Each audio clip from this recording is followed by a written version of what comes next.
நம்ம பார்க்க போகிறது ஆனியன் முட்டை தோசை.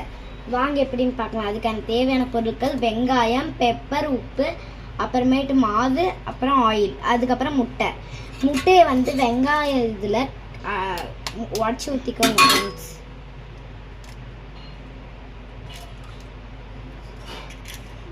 அதுக்கப்புறம் நல்லா மிக்ஸ் பண்ணிக்கோங்க ஃப்ரெண்ட்ஸ். பாருங்கள் ஃப்ரெண்ட்ஸ், நல்லா நான் மிக்ஸ் பண்ணி வச்சுக்கிட்டேன். அதுக்கப்புறம் தோசை நல்லா மெலிசாக ஊற்றுங்க ஃப்ரெண்ட்ஸ்.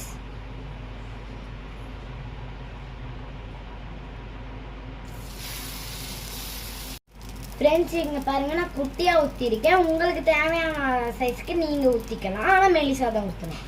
இப்போ வெளியில் ஃபுல்லாக ஆயில் அப்ளை பண்ணிக்கோங்க.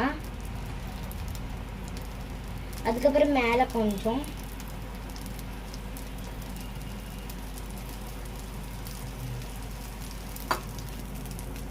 அதுக்கப்புறம் முட்டையை ஒரு கப்பில் வச்சுருந்தோம்ல ஃப்ரெண்ட்ஸ், அதை எடுத்து ஊற்றிக்கோங்க.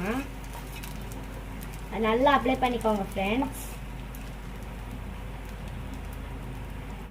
அதுக்கப்புறம் பெப்பரும் உப்பு போட்டுக்கோங்க ஃப்ரெண்ட்ஸ், உங்களுக்கு தேவையான அளவுக்கு.